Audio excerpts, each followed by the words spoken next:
गिलगित बल्तिस्तान के आम इंतखाबात में पीपल्स पार्टी ने मैदान मार लिया। सबसे ज्यादा 9 नशिस्तें जीत लीं। 24 में से 18 नशिस्तों का गैर हतमी गैर सरकारी नतीजा आ गया। 2 सीट पर मुस्लिम लीग नून, 1 पर मजलिस वहदत मुस्लिमीन और 6 पर आज़ाद उम्मीदवार कामयाब।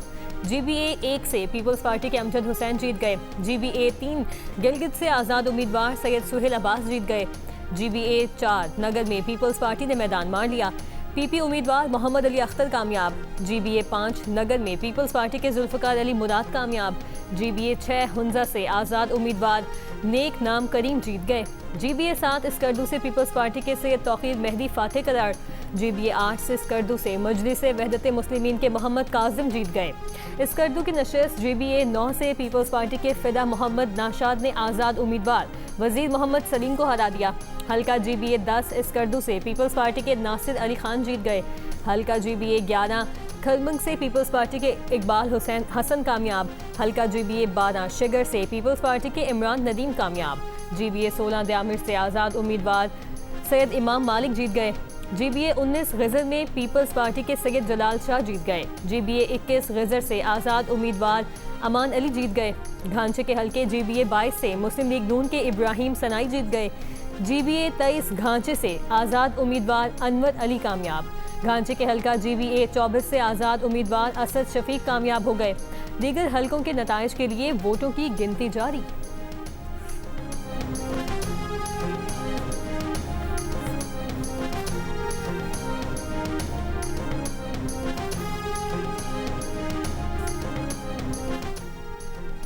Chairman Peoples Party Bilawal Bhutto Zardari ने कहा है कि गिलगित बल्तिस्तान में तीरों की बारिश हो रही है। पाकिस्तान पीपल्स पार्टी सबसे बड़ी जमात बनकर उभर रही है। हम हुकूमत बनाने की कोशिश करेंगे। मैं आवाम का उनके एतमाद पर तहे दिल से शुक्रगुजार हूँ। जियालों को इस शानदार फतह पर मुबारकबाद पेश है। ईरान और इसराइल के एक दूसरे पर मिसाइल हमले। ईरान के दारुल हुकूमत तेहरान, किर्ज, इस्फहान और तब्रेज़ पर धमाके। फौरी तौर पर नुकसान की इत्तला मौसूल नहीं हुई। इसराइली फ़ौज का कहना है कि वस्ती और मगरबी ईरान में फ़ौजी अहदाफ को निशाना बनाया है। ईरान के पासदारान ने बताया है कि इसराइल ने फ़ज़ा से दागे गए बैलिस्टिक मिसाइलों से ईरान पर हमले किए। अमेरिकी सदर डोनाल्ड ट्रंप ने इसराइल को जवाबी हमलों से मना किया था और कहा था कि ईरानी हमलों से किसी को नुकसान नहीं पहुँचा। उम्मीद है इसराइल जवाबी कार्रवाई नहीं करेगा। इसराइली मीडिया के मुताबिक नेतन्याहू ने अमेरिकी सदर को ईरान पर हमला करने के अपने इरादे से आगाह किया तो ट्रंप ने कहा, अगर हमला किया गया तो अमेरिका इसमें हिस्सा नहीं लेगा।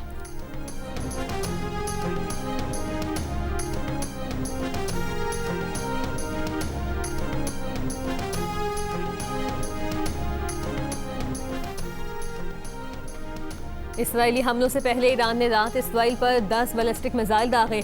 इसराइली फौज का तमाम मिसाइल नाकारा बनाने का दावा। ईरान के पास दौरान इनकलाब की तरफ से जारी बयान के मुताबिक ईरानी हमलों का हदफ रमात डेविड एयरबेस था, जिसे इसराइली फौज ने जनूबी लबनान और बैरूत पर हमलों के लिए इस्तेमाल किया।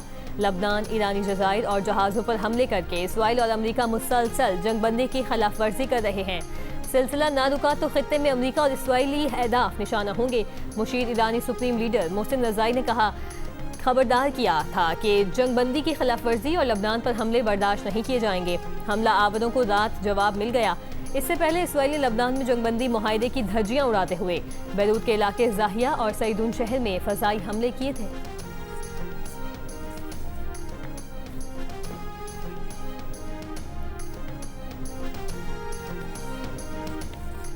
ईरानी वज़ीर ख़ारजा अब्बास इराक़ची का कहना है कि उनकी फील्ड मार्शल सैयद आसिम मुनीर और तुर्क वज़ीर ख़ारजा से फ़ोन पर अलग अलग बात हुई है। ईरानी वज़ीर ख़ारजा की फ्रांसीसी और कतरी वज़ीर ख़ारजा से भी फ़ोन पर गुफ्तगू। इसराइल के ख़िलाफ़ ईरान के रद्द-ए-अमल और ख़ित्ते की ताज़ा सूरत हाल पर बात की गई। सऊदी वज़ारत ख़ारजा के मुताबिक सऊदी अरब और कतरी वज़ीर ख़ारजा का टेलीफोनिक राबता हुआ। ख़ित्ते की ताज़ा सूरत हाल पर तबादला ख्याल किया गया।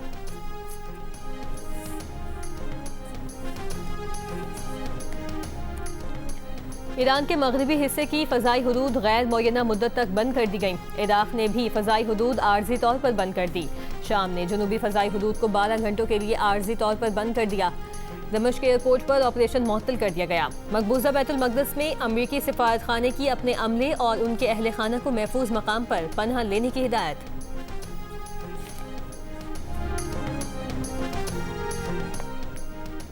ईरानी वज़ारत ख़ारजा का कहना है कि ईरान के मुसल्लह अफवाज ने इसराइल के खिलाफ दिफाई हमले किए हैं। हमले जंगबंदी की बार बार खिलाफ वर्जियों के बाद किए गए। लबनान में जंगबंदी अप्रैल के मुआहदे का लाजमी हिस्सा थी। इसराइल की लबनान में कार्रवाइयों के जवाब में इकदाम किए गए। ईरान या लबनान के खिलाफ किसी भी कार्रवाई का भरपूर जवाब दिया जाएगा। चेयरमैन पीटीआई बैरिस्टर गौहर ने कहा है कि तहरीक इंसाफ को इलेक्शन के सिलसिले में जलसे की इजाजत नहीं दी गई।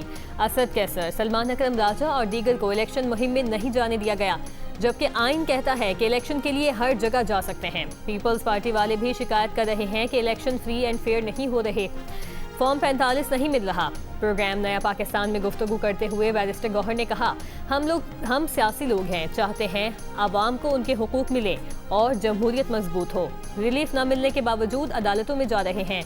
आवाम जिसको वोट दें उसी जमात को हक के हुक्मरानी हासिल है।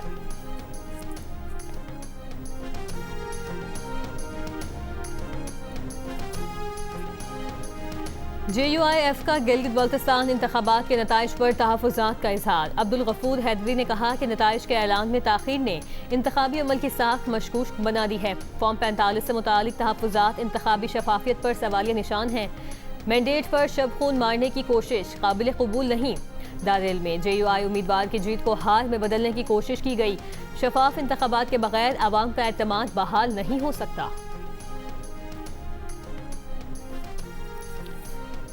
गिलगित बल्तिस्तान के चीफ इलेक्शन कमिश्नर की तमाम 24 हलकों के रिटर्निंग अफसरान को मुसद्दिका फॉर्म 45 जारी करने की हिदायत। कहा, तमाम रिटर्निंग अफसरान हिदायत पर मुकम्मल अमल दरामद यकीनी बनाएं। तमाम पोलिंग स्टेशन पर फॉर्म 45 जारी किए जा रहे हैं, जहां गिनती मुकम्मल हो चुकी है। तर्जुमान IG आज़ाद कश्मीर ने कहा है कि कल अदम एक्शन कमेटी के शरपसंदों की फायरिंग से कानून नाफिज करने वाले इदारे के 4 अहलकार शहीद हो गए।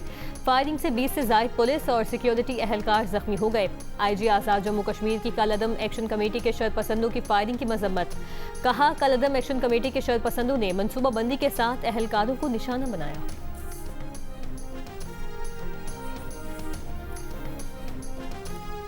आज़ाद कश्मीर की 12 मुहाजिर नशिस्तें आर्टिकल 22 के तहत आईनी तहफ़्फ़ुज़ रखती हैं। इंतज़ामी फैसले से तब्दील नहीं किया जा सकता। तब्दीली के लिए आर्टिकल 33 के तहत आईनी तरमीम नागुज़ीर है। आज़ाद जम्मू कश्मीर सुप्रीम कोर्ट ने मुहाजिर नशिस्तों के मामले पर हुकूमती मौक़िफ़ दुरुस्त करार दे दिया। सदारती रेफरेंस पर राय देते हुए सुप्रीम कोर्ट ने कहा कि आईनी तरमीम, अवामी मैंडेट, पार्लिमानी बहस आईनी तरीक़ाकार से ही मुमकिन है। आर्टिकल 22 की क्लॉज 4 के तहत इंतखाबात का बरवक्त इनेकाद लाजमी है। एहतजाज या सियासी तनाज़ा इसमें रुकावट नहीं बन सकता। इंतज़ामिया अमन आमा, आईनी नज़्म और कानून की हुक्मरानी बरकरार रखने की पाबंद है। इंतखाबात के इनेकाद और अमन व अमान के तहफ़्फ़ुज़ की आईनी जिम्मेदारी रियासत की है। सदर आज़ाद जम्मू कश्मीर ने हुकूमती मशवरे पर आइन के आर्टिकल 46A के तहत सदारती रेफरेंस दायर किया था। माहिरीन कानून का कहना है कि अदालती राय ने इंतखाबात में मुदाखलत करने वालों के खिलाफ कानूनी कार्रवाई की बुनियाद मज़ीद मजबूत कर दी। इसने आईनी तरमीम, आईनी बालादस्ती, कानूनी की हुक्मरानी और अमन इस्तेहकाम के तहफ़्फ़ुज़ के रियासती मौक़िफ़ को तक़वियत दी।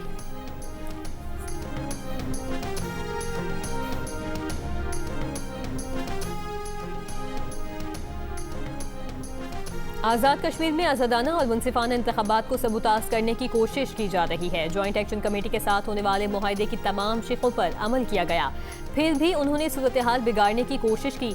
वज़ीर पार्लिमानी उमूर तारिक फजल चौधरी की सियासी रहनुमाओं के साथ प्रेस कॉन्फ्रेंस। कहा, वज़ीर आज़म ने मुआहदे की तमाम शिकों पर अमल दरामद के लिए निगरान कमेटी भी तश्कील दी। जॉइंट एक्शन कमेटी ने मुहाजिरीन की नशिस्तें ख़त्म करने के मुतालबे पर अदालत ने भी वाज़े कर दिया कि ये आईनी नशिस्तें कानून साजी के बगैर ख़त्म नहीं की जा सकती। तारिक फजल चौधरी ने कहा कि टनल्स की तामीर समेत कोई भी बड़ा तरक्याती मनसूबा चंद दिनों में मुकम्मल नहीं हो सकता। हर चंद माह बाद एहतजाज मुनासिब नहीं। कश्मीर और पाकिस्तान के रिश्ते को कमज़ोर करने की कोशिश कभी कामयाब नहीं होगी। साबिक वज़ीर आज़म आज़ाद कश्मीर सरदार अतीक ने कहा, किसी को नहीं मालूम जॉइंट एक्शन कमेटी किस बयानिए पर काम कर रही है। कश्मीर से मुतालिक पाकिस्तान की पोजीशन पहले से बहुत ज़्यादा मजबूत है।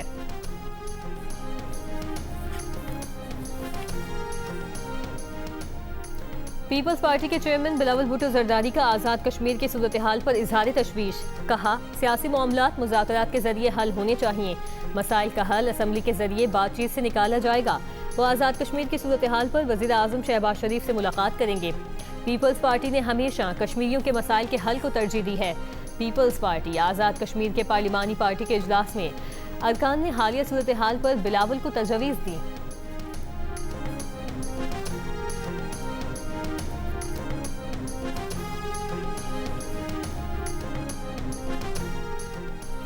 नायब वज़ीर आज़म इसहाक डार की बिलावल भुट्टो से जरदारी हाउस में मुलाकात। ज़राए के मुताबिक बजट में सिंध के तरक्याती मंसूबों पर गौर किया गया। बिलावल भुट्टो जरदारी ने अपने तहफ़्फ़ुज़ात नायब वज़ीर आज़म के सामने रखे। सिंध के वज़ीर जाम खान शोरो ने नायब वज़ीर आज़म को ब्रीफिंग दी। इसहाक डार की पीपल्स पार्टी के तहफ़्फ़ुज़ात दूर करने की यकीन दहानी। मुलाकात में शहरी रहमान, नवीद कमर और वज़ीर आला सिंध मुराद अली शाह भी मौजूद थे। शुमाली वज़ीरिस्तान के इलाकों मीर अली और मीरान शाह में ख़वारिज के मुतादिद ठिकानों पर कार्रवाइयाँ। शदीद फायरिंग के तबादले में फितनतुल ख़वारिज के 27 दहशतगर्द हलाक। ISPR के मुताबिक मारे गए दहशतगर्द बेगुनाह शहरियों की टारगेट किलिंग में मुलविस थे। कार्रवाइयाँ गुज़श्ता 72 घंटों के दौरान हुई। इलाके में छुपे मज़ीद ख़वारिज के खात्मे के लिए क्लियरेंस ऑपरेशन। सदर मुमलिकत और वज़ीर आज़म का शुमाली वज़ीरिस्तान में दहशतगर्दों के खिलाफ कामयाब ऑपरेशन पर सिक्योरिटी फोर्सेस को खिराज तहसीन।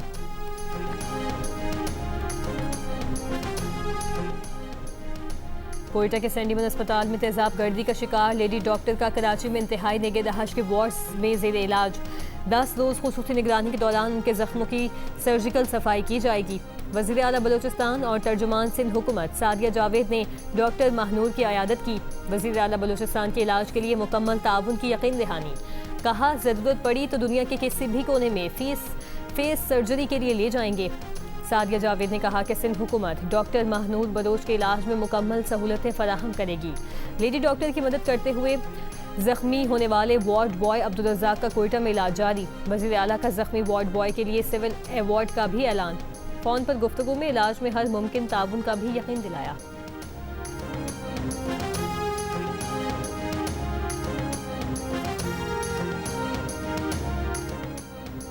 लेडी डॉक्टर पर तेजाब फेंकने के वाक़े के खिलाफ यंग डॉक्टर्स का आज से कोयटा के सरकारी अस्पतालों में इमरजेंसी के सिवा तमाम सर्विसेज बंद करने का ऐलान। प्रेस कॉन्फ्रेंस में तेजाब गर्दी वाक़े को सिक्योरिटी नाकामी करार दिया। वाक़े की गैर जानिबदाराना तहकीकात का मुतालबा। बलूचिस्तान के मुआविन वज़ीर दाखिला बाबर यूसुफ जई का कहना है कि यंग डॉक्टर्स को एहतजाज के बजाय महकमा सेहत से मुज़ाकरात करना चाहिए। वार्ड और OPD में खदमात बंद करने से मरीजों को मुश्किलात होंगी। हुकूमत को ब्लैकमेल करने की कोशिश कामयाब नहीं होगी। चेक कर रहे हैं मुलजिम किससे राबते में था।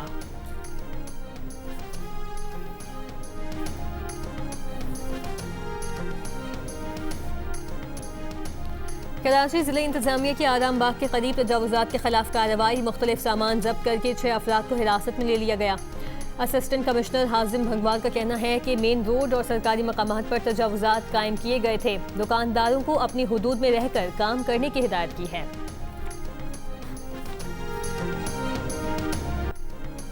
लबनान पर इसराइली हमलों के जवाब पर ईरान के बाद ईरान के दारुल हुकूमत तेहरान में अवाम सड़कों पर निकल आए। ईरान के हक में नारे लगाए।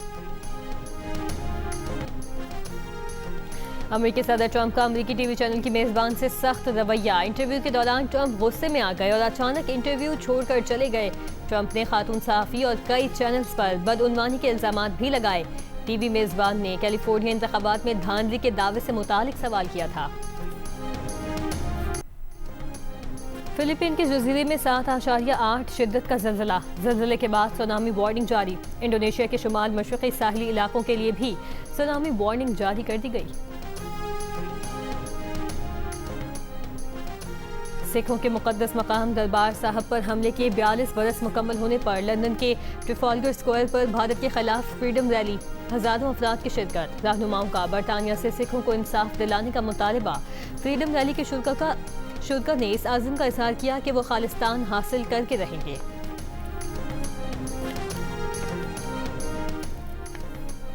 लंदन के वाटरलू ब्रिज पर ICC women T20 world cup से कबल हुआ कैप्टन्स कार्निवल। वर्ल्ड कप में शिरकत करने वाली 12 टीमों की कप्तान इवेंट में शरीक। तकरीब में पाकिस्तान विमेन टीम की कप्तान फातिमा सना ने ICC के चेयरमैन जय शाह और CEO संजोग गुप्ता से मुसाफिया भी किया और स्पोर्ट्समैन स्पिरिट का मुजाहिरा किया। पाकिस्तानी कप्तान ने सबको याद दिलाया कि खेल का मकसद फासले बढ़ाना नहीं बल्कि लोगों को मिलाना है। माजी में भारतीय क्रिकेटर्स ने पाकिस्तानी खिलाड़ियों से हाथ नहीं मिलाया था।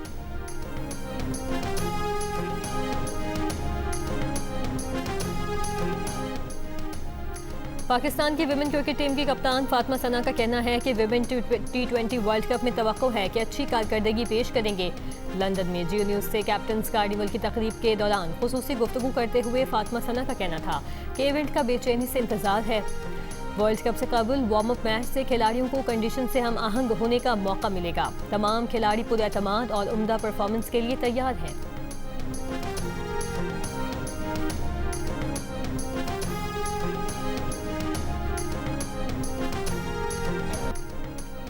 फुटबॉल वर्ल्ड कप में शरीक ईरान की फुटबॉल टीम को अमेरिका में रहने की इजाजत नहीं। मैच वाले दिन मैक्सिको से अमेरिका जाएगी।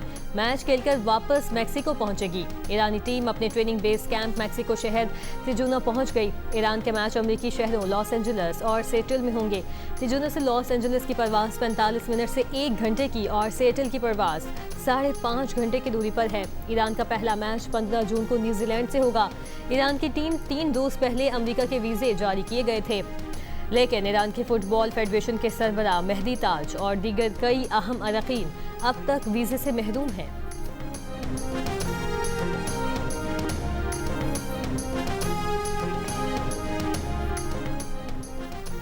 मालदीव के 4 मुखली डायमंड जुबली फुटबॉल टूर्नामेंट में पाकिस्तान ने अफगानिस्तान को 2-0 से शिकस्त देकर फाइनल के लिए क्वालिफाई कर लिया। पाकिस्तान की जानिब से उमर नवाज और हारून हामिद ने गोल स्कोर किए। पाकिस्तान ने 3 में से 2 मैचेस जीते, 1 ड्रॉ किया। पाकिस्तान की सीनियर मेंस टीम ने 1991 के बाद पहली बार किसी इवेंट के फैसला कुन मार्के में जगह बनाई है। आखिरी मरतबा पाकिस्तान फुटबॉल टीम ने 1991 में south Asian games football event का फाइनल खेला था। पाकिस्तान ने किसी भी आज़ाद फुटबॉल टूर्नामेंट में 1962 के बाद पहली मरतबा फाइनल के लिए क्वालिफाई किया है। और फ्रेंच ओपन टेनिस का मेंस सिंगल्स इवेंट जर्मनी के अलेक्जेंडर ने जीत लिया। उन्होंने फाइनल में इटली के फ्लेवियो कोबोली को पूरे 5 सेट और 4 घंटे 16 मिनट के मुकाबले में मात दी। अलेक्जेंडर 30 बरस के बाद कोई ग्रैंड स्लैम जीतने वाले पहले जर्मन खिलाड़ी भी बन गए।